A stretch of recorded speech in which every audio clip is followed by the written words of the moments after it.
and the rise of the advertising and marketing industry, which is a really crucial element of the kind of messed up economy that we have, creating all sorts of artificial desires and pseudo needs, which in the case of the internet and the way that social media works, are encouraging us to have shorter and shorter time horizons. It's all about the next click and the next like and the next little dopamine buzz.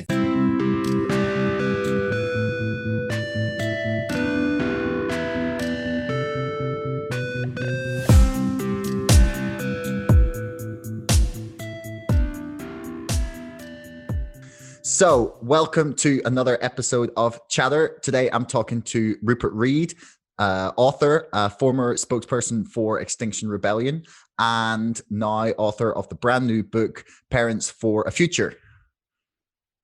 Welcome to the show. Good to be here, Josh. Thank you. No problem. Yeah, thanks for agreeing to chat to me. It's a pleasure. I first discovered Extinction Rebellion properly would have been the start of last year, around sort of quarantine at the start of the lockdowns, and I read the Extinction Rebellion Handbook. So it's funny because there's a great part in Naomi Klein's book, This Changes Everything, where she talks about the only possibility for some form of reform or some sort of major change being from some spontaneous small outbreak coming, and then a year later up popped Extinction Rebellion, and I was like, wow, This is a little bit perfect. I don't know if they were I assume quite a few of them had probably read her book. It was a thing that really terrified and inspired me. But where did you first hear about Extinction Rebellion? Yeah, so my story is a little bit similar.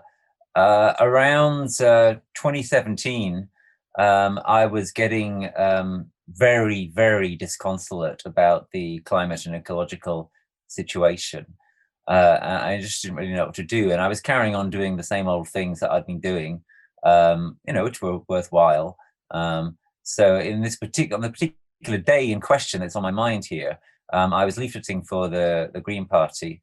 And as I was going down the street, putting leaflets through doors and observing the front gardens and observing the use of weed killer and observing the rubbish and observing, one garden after another, I found something in each of them to bring me down.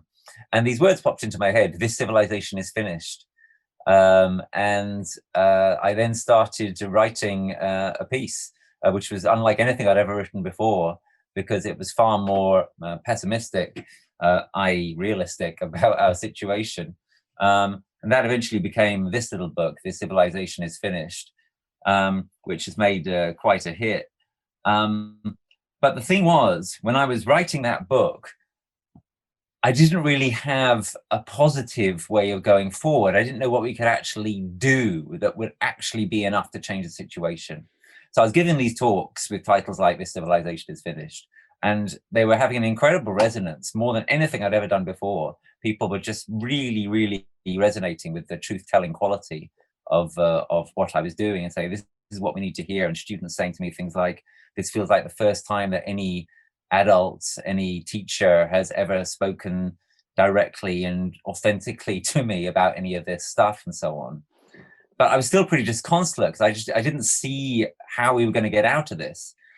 And then in September 2018, 3 people independently within a very short space of time said to me, there's this new video that's just appeared on YouTube from a tiny group calling themselves Extinction Rebellion. I think you need to watch it, Rupert, because they're kind of saying the same thing as you. So I watched the famous Gail Bradbrook Heading for Extinction and What to Do About It talk. I was one of the first people to watch it on YouTube, and I thought, wow, this is amazing. Yeah, these people have a similar analysis to me, but they've got a plan. They've got a plan for mass nonviolent direct action to deal with it. That day, I managed to track down Gail and phoned her up and had a long call with her, which was a wonderful dialogue that we had. And by the end of the call, I was convinced that I was going to get heavily involved in Extinction Rebellion, which I did.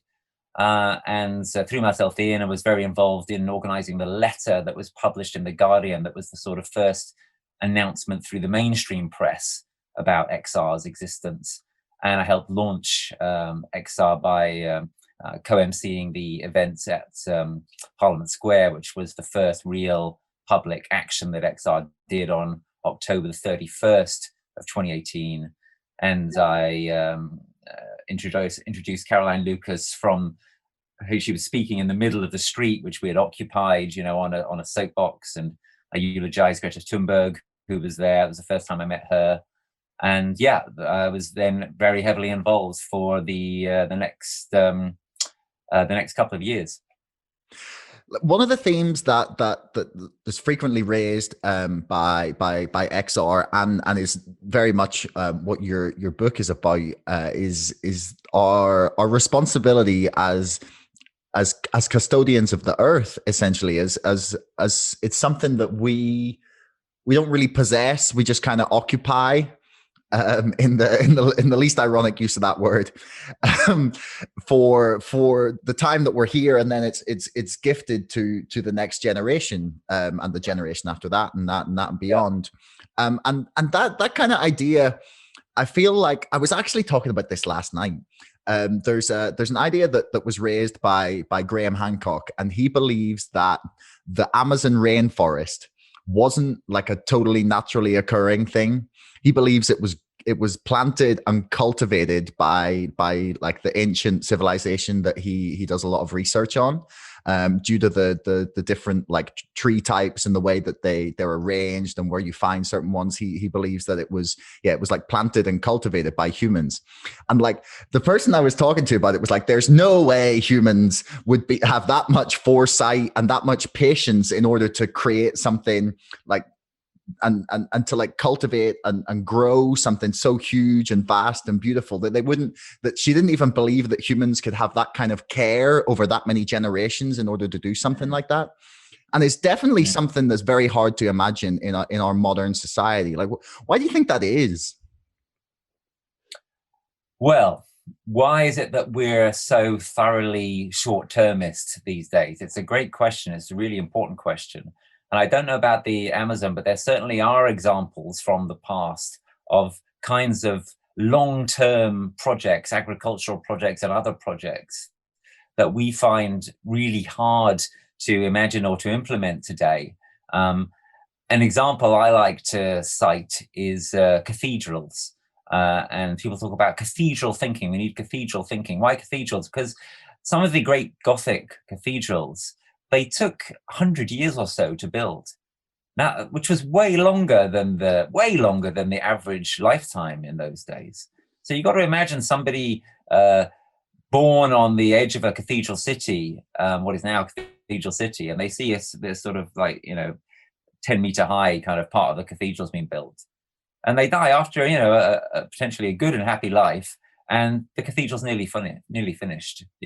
That's long-term thinking. And of course, the reason why we use this example is that these cathedrals are absolutely magnificent objects, and they're sacred. They're held sacred still by many people. Well, the cathedrals, the temples of nature, they need to be held sacred in the same kind of way. And yes, sometimes human beings can do a good job of helping to steward them. Often we just need to leave them alone. But yeah, why have we lost this? I think it's got a lot to do with the changes in our political economy over the last few centuries. The rise of individualism, which is a very destructive dogma that says basically me, me, me. Forget about the collective, forget about the community, forget about the greater good. And the rise of the advertising and marketing industry, which is a really crucial element of the kind of messed up economy that we have, creating all sorts of artificial desires and pseudo needs, which in the case of the internet and the way that social media works, are encouraging us to have shorter and shorter time horizons. It's all about the next click and the next like and the next little dopamine buzz. If people haven't seen it, I really recommend the film The Social Dilemma on Netflix, which is very good on analyzing how this works. So we've entered into a situation where we have an economy which systematically encourages short-termism and discourages long-termism. There are many other aspects of the economy which I could talk about, which point in the same direction as this. And so what we need to do, and this is a lot of what this book, Parents for a Future, my new book, is about, what we need to do is find ways of recovering that long-termism. And I think it's possible, provided we really take seriously what we all claim to take so seriously and centrally in our lives, which is our care for the next generation, specifically our love for our children. I mean, it's interesting you mentioned individualism there versus like the idea of supporting or like working for the collective. It's something I've been kind of wrestling with a little bit. Like I used to believe that the only way to deal with climate change was some sort of like monstrous top-down package. And the more I've read about how people have been trying to get this to happen for like 20, 30, 40 years, the less convinced I've become that that's the way forward. I have this perhaps like misguided belief that like that one of the ways to really like help deal with it is to focus on, and it's a kind of like a stoic idea almost, on to focus on what we can personally control. And as much as I'm a huge fan of the work that XR have done, I find that like almost the most gratifying thing can be to try and like just like, especially during the pandemic, it was during lockdowns, I was thinking mostly about like, okay, how can I improve my situation in terms of climate change and like my impact upon the environment in my own like little world, like literally in my back garden. And I've been kind of thinking about whether it's naive to believe that like by sorting like your personal like self out and trying to inspire other people to do the same, that you can get this like ripple effect that goes out from you to other people. And I mean, I've watched it happen in a few different spheres, and not necessarily like into with climate change, but like in terms of deleting social media apps off my phone. Like I've managed to convince quite a few friends to do that, and they've all been super happy with it, and which is really cool. Or in terms of like trying to grow some of my own food, like a friend of mine started like growing avocado trees from the avocado seeds that he got, and he inspired both myself and a couple other friends to like start trying to grow stuff of our own. And I feel like that's potentially like one of the best ways in which to try and at least do something at the moment when protest and stuff is a little more difficult. I mean, do you think I'm being totally naive? I think what you said is all good, but what I think is that yes, you're being naive if you think that's going to be enough. And that's the question that everyone has to ask themselves honestly. Is what we're doing, is what we're planning, whatever, is it enough? Is it enough to change the course of history? That's nothing less than what we have to try to do now. So it seems to me that what you set up there, Josh, was a bit of a sort of false opposition. You said you used to think it was all about top down, and now you think it's all about kind of ground up individual action. I would say top down matters.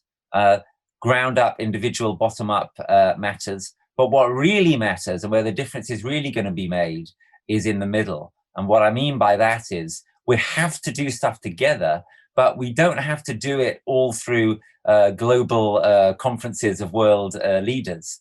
We can do it, for example, crucially, by building community. And that's one of the things that I'm focusing on quite a lot at the moment. It features towards the end of my book, especially.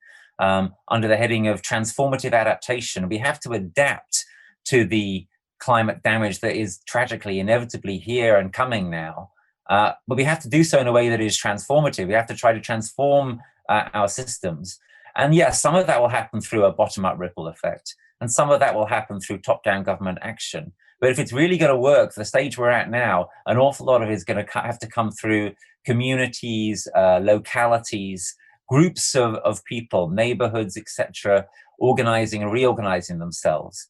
And one of the reasons why this is so crucial and makes such sense now is because we can no longer guarantee that governments are going to see a way through what's coming for us. And in fact, it looks very unlikely that they will, especially in countries like this one and in countries like the USA, where the government has been proven so categorically and catastrophically inadequate in the face of the COVID pandemic.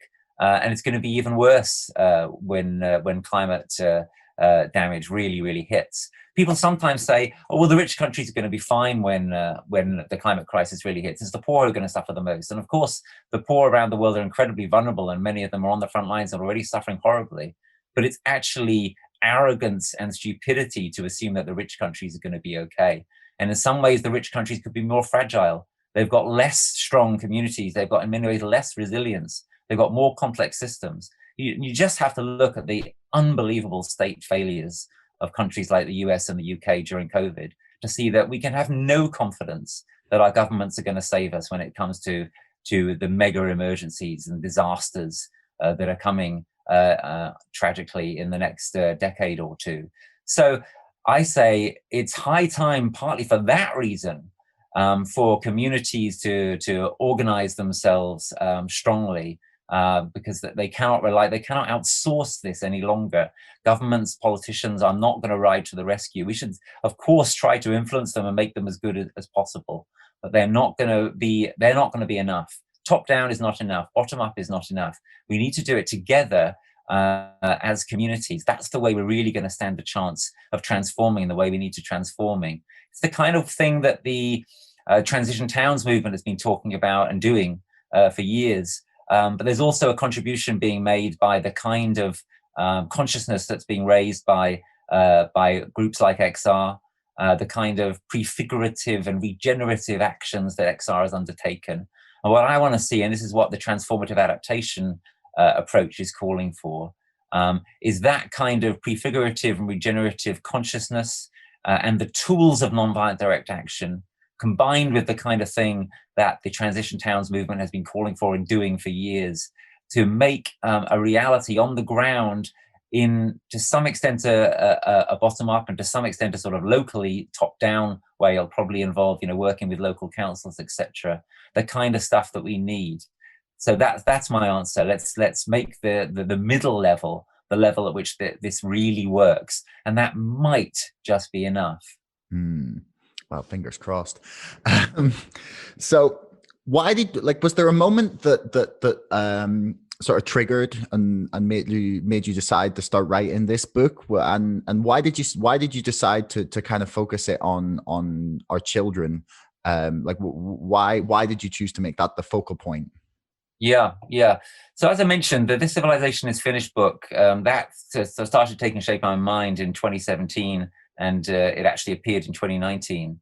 This parents' book has had a far longer genesis and a far slower pregnancy, or whatever, if you will. Gestation. Gestation. That's the word. Some of it has been. It started. Some of the key elements of it started taking shape for me 10 or more years ago, through my philosophical work and through.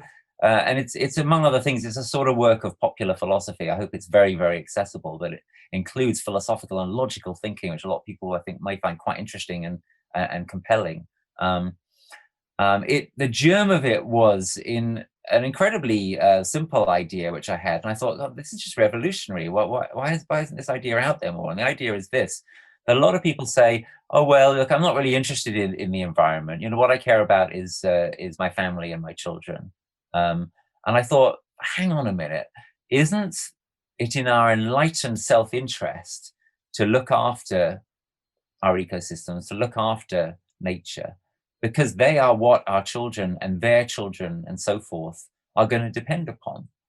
And I started thinking this through fairly rigorously, and I thought, and yeah, look, if you actually love your children, you can't just love your children. You have to be helping to facilitate a world in which they are going to be able to express the same love for their children.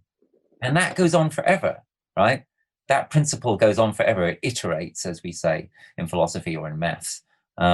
So just loving your own children has to be enough to motivate a love that goes down the generations. Now, in the past, it was possible to express your love for your own children by doing things like, making sure they were healthy and well-fed, getting them into a nice school maybe, or whatever. But that's no longer enough, because as I said a few minutes ago, we can't outsource this any longer. The governments, the politicians are not riding to the rescue. The COP later this year, the climate COP, is going to fail us. They may come up with an agreement, but there's absolutely no way in heaven that it will be enough. So we can't outsource this any longer. A key burden of my book is to say to parents and to aunts and uncles and grandparents and all caregivers and so on, that's pretty much all of us, is to say, look, you've been sort of hoping that somehow or other this was going to get sorted out, but it's not. It's only going to get sorted out if we do the bottom-up stuff and the top-down stuff and the middle-level stuff, especially, and if we get really serious about it and really soon. And we can talk more maybe about the nature of the urgency of it in a minute. And that's really what the book argues. So the book takes you from the fact that you love your own children to your obligation not just to look after them in a narrow way, but to contribute to creating a world in which it will be possible for their children and their children to flourish. The only way that happens is if we do it together and do it strongly, with more seriousness than we've ever had before, and if we do it quick.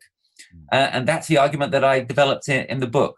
But to come right back to your question of what motivated me to do it, there's also an emotional element, which is also very present in the book, which is that I've been struggling for years with grief and with fear and heartbreak about the state of what we're doing to the world and about the state of what this means to those who are nearest and dearest to us. And for me personally, seeing the lives of my nieces and nephews, seeing them start to grow up and thinking, God, what is the world going to be like in 2100, when they could still be alive, and thinking, unless we sort our act out, it's going to be bloody awful, let alone for their children.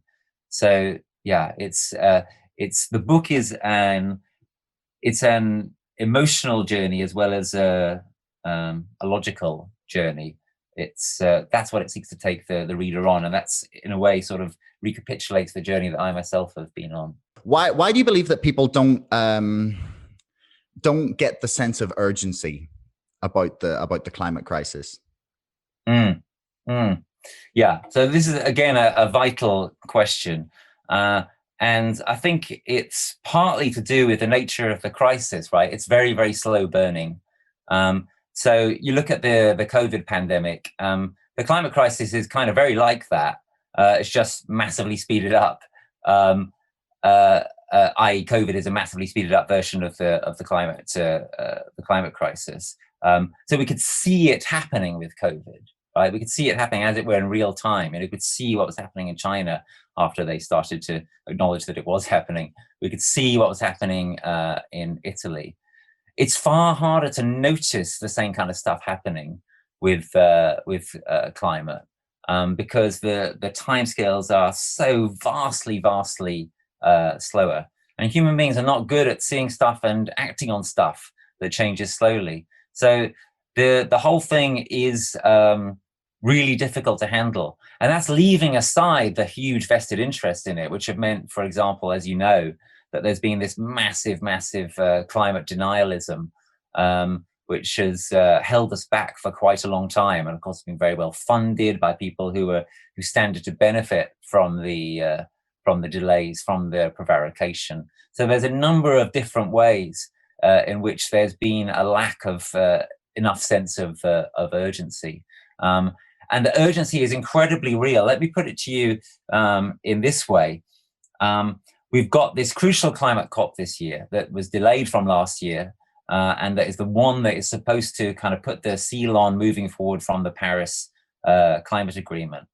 But even more important than that, what's going to start happening in a significant way this year, almost certainly, is the post-COVID reset, right? The vaccines are coming on stream. Okay, there's all sorts of problems, partly because we've got these new variants which have predictably emerged in countries which have got very high levels of infection. You know, yet another reason why it was crazy for countries like the UK and the US to not protect themselves better against COVID. You know, it's very striking that all the variants are coming from countries which have had lots of infection, you know, not obviously from countries like New Zealand and Taiwan and Vietnam and so on, which intelligently protected themselves against the virus. But look, the vaccines are coming. There's going to be quite a lot of sort of getting through the virus this year. We don't know how complete it's going to be, but it's very likely that there is going to be some kind of so-called economic recovery, some kind of attempt to return to business as usual, some kind of attempt to return to normal.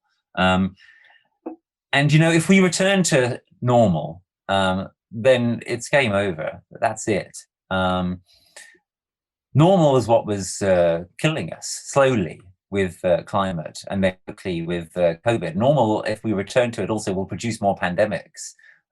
It's very clear that these, we know that COVID came from animal cruelty, it came from ecosystem destruction, it was probably probabilified, the latest research is showing, by climate breakdown.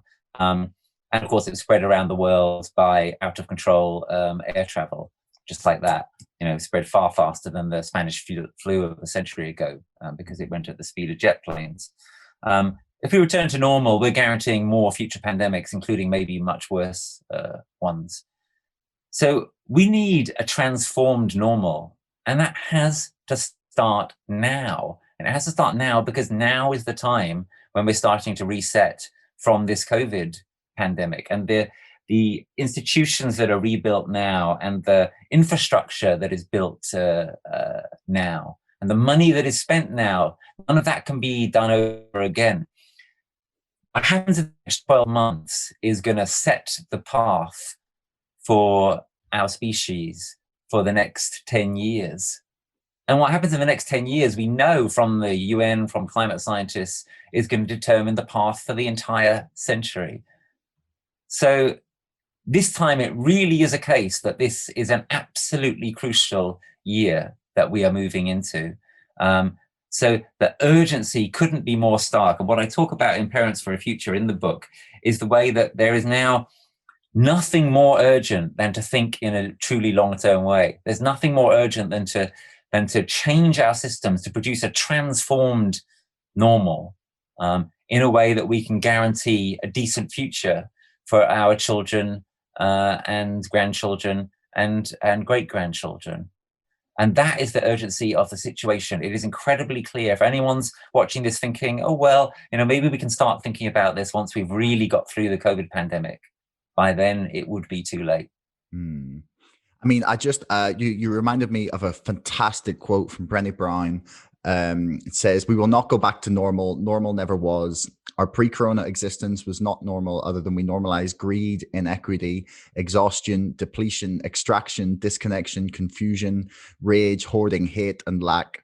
We should not long to return, my friends. We are being given the opportunity to stitch a new garment, one that fits all of humanity and nature." I really love that quote. Yes, very nice. But do you think that the pandemic has changed our way of thinking? Because I've been kind of working on this thesis that, like, the reason that it was so hard to shake ourselves out of what had become normal was because it was essentially relentless, especially with like the 24-hour news cycle and like constantly just living in the moment of like social media with Twitter and whatever on your screen. And I kind of feel like the lockdown, maybe more so than the pandemic, actually, the lockdowns, plural, have kind of like given us this, like, I don't know, chance to take a breath and like reflect on what we want to keep and what the best parts of our modern society are and what we want to reform and change. Like, do you think that that's realistic, that we have got this sort of pause and like deep breath for air? Or Absolutely. Absolutely. I couldn't agree more. I think you put it really well there. And I think an awful lot of people have felt that. This latest lockdown, of course, has been hard. The weather's been bad. It's winter. People are tired. People are lonely. But even now, you've got some some good threads emerging from the dire situation. So, like, I'm speaking to you from my home here in Norwich, and right now we're shrouded in snow.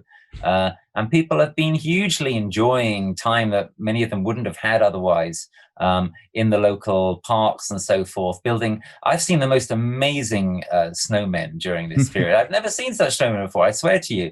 We've got this huge snow bunny very close to me. We've got this amazing, incredibly accurate snow bear. And I'm just scratching the surface here, you know. This is, I'm keeping it light here, but the point that you're making is a very, very serious one. You know, these things matter. Spending time in nature matters. Being able to hear the birds sing matters. Having more leisure time matters. I mean, we should have more leisure time in our society. It's crazy that so many people work 5 days, 6 days a week, or 2 or 3 jobs. This is not necessary. This is not a sane way to live. This is not how our ancestors used to live.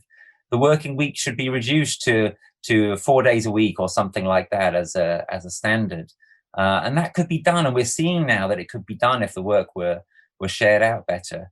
Commuting, you know, most commuting should be a thing of the past. People can work from home. That's been shown during the pandemic. Many people who didn't realize they could can work from home. And these long commutes, they're completely unsustainable. There's no way that you can make them compatible with a climatically sane and non-climatically destroyed future.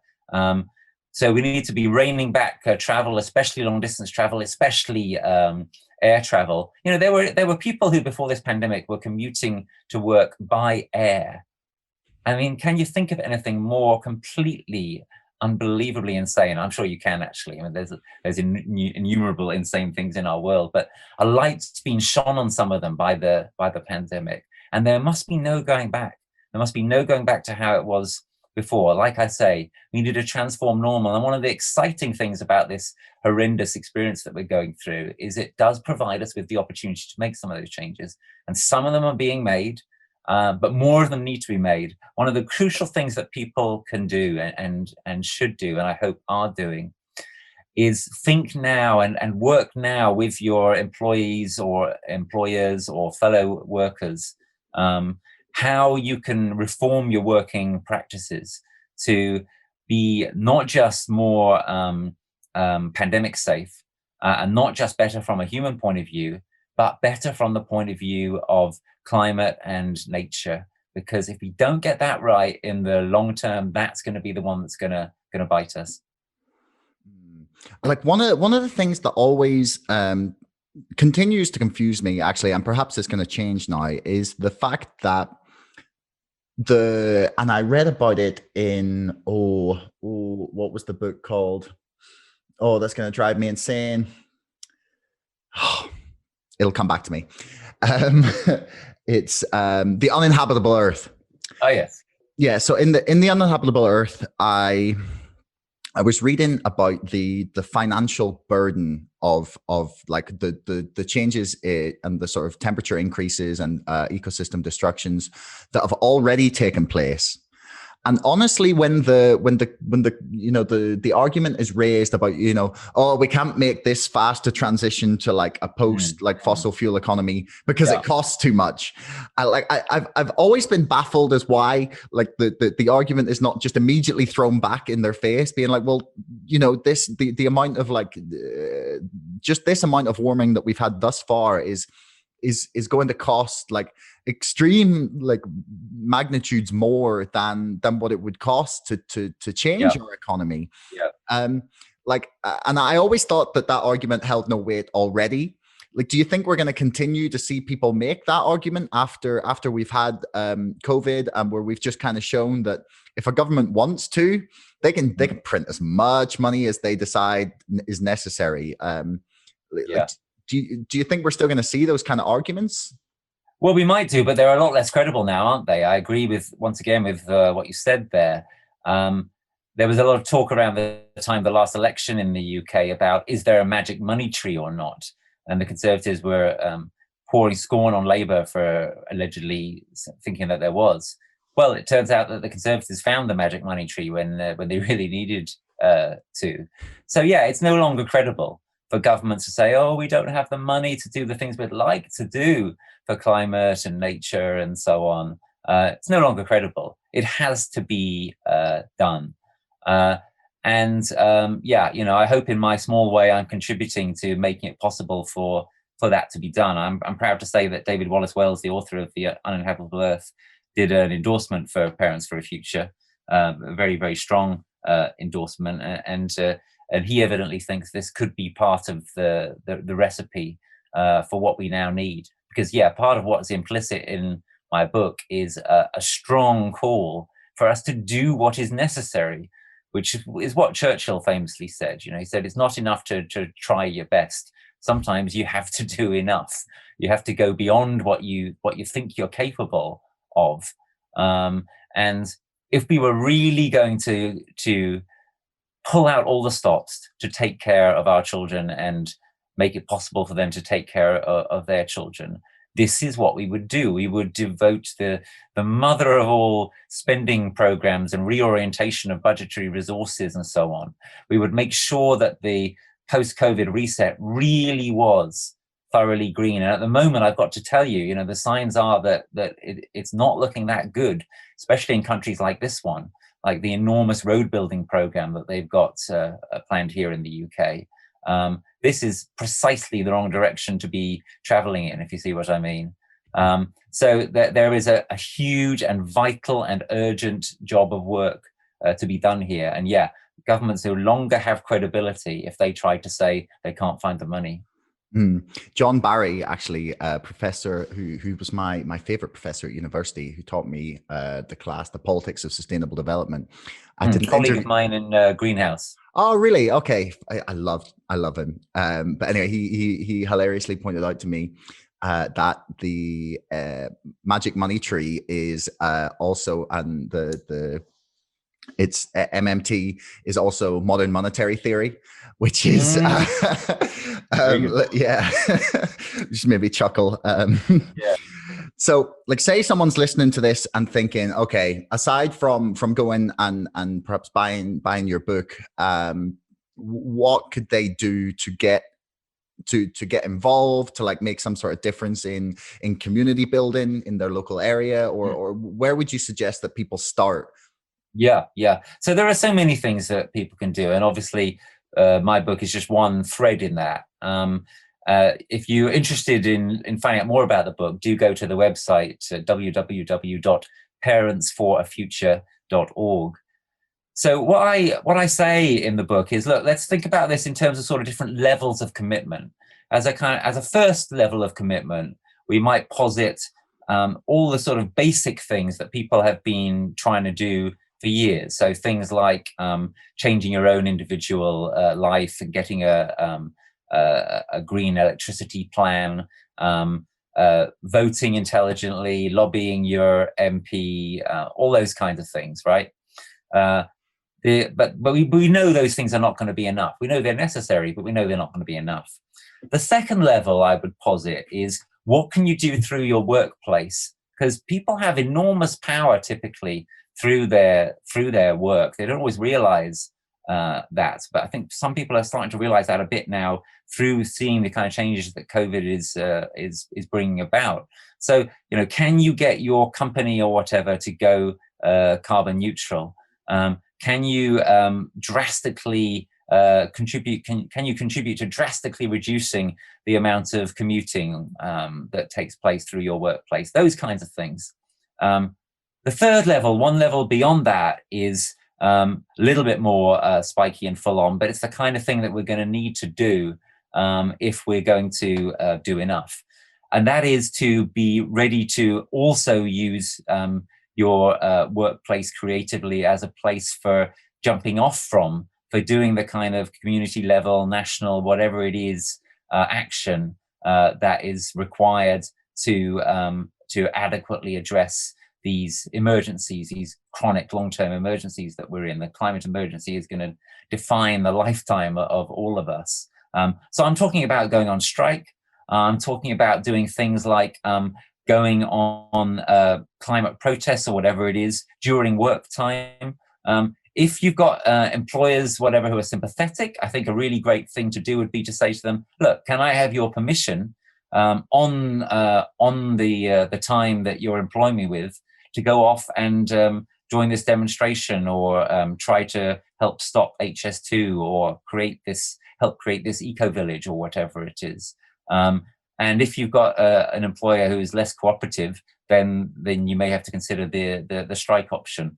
What I'm really thinking there with this third level is I'm thinking, look, the kids have done it, right? The school climate strikes have been an inspiration to us all over the past few years. And my friend and colleague Greta Thunberg has contributed in that way to nothing less than changing the world, at least at the level of discourse and consciousness. Now we've got to make those changes into reality. It's adults who've got to do that, right? So if the kids can go on strike, well, why can't we, right? Let's have some designated dates when we come together as we emerge from COVID. Not right now, not like while we're on lockdown or whatever, but as we emerge from COVID, and as there's the chance to decide how we come back from COVID, let's have some dates where a load of us go on strike together to say, it's not okay to just leave it to the children. We need to take responsibility here. We need to step up. We are the ones with more of the power than they have. And then the fourth and final level is the level that XR have made so influential, which is the level of significant scale civil disobedience, nonviolent direct action. And we definitely need that. But what I'm doing when I posit these sort of four levels is I'm saying, find the level at which you are comfortable. If all you can do is the first level, okay, well, that's a start, but you do need to go further at some point. The second level, if a lot of people do that, it would make a huge, huge difference. Still almost certainly wouldn't be enough, but it would be, getting closer. The third level, that's really in many ways what my book is about. How can we find mechanisms like strikes that bring us together as adults in the way that the children have come together, and raise consciousness a lot further, and put pressure on local authorities, put pressure on governments, etc., and contribute to changing the world in the kind of way that Greta's initiated. And then the fourth level, that's going to be needed too, definitely, and at larger scale than it has been so far, much bigger than XR has managed to do. But if people are not ready to go to the fourth level, that's fine. Find the level at which you're comfortable, and the level at which you can make the best contribution that you can make. Well, that seems like a beautiful place on which to end things. Everybody go order Rupert's book. I have mine in the post. I'm sure it might take a yeah. Well, it probably takes a post takes a little bit longer than usual these days. Yeah, but there's also an ebook, of course, if people want it instantly, and that's even cheaper. That's a good point. But I do love having, it's really ironic that I love my books, given that they're printed on. It'd be great if there was some publisher who did like hemp paper, or all recycled paper. Because I'm pretty sure that Naomi Klein's This Changes Everything, like it was specifically printed on recycled paper. I'd love if there was a publisher that did that. There are not many books, unfortunately, yet that are printed on recycled paper, but it's another thing to press for. It is starting to come in now. In a good way. Anyway, order the book or the ebook, and Rupert, thanks very much, man. It was a pleasure. Thank you, Josh. Thanks, everyone. Thanks so much for listening. If you haven't already and you enjoyed this episode, please subscribe to this podcast and to our mailing list. And don't forget, my book, Brexit: The Establishment Civil War, is now available for pre-order on Amazon. You'll find the link in the description below. Until next time, thanks so much for listening.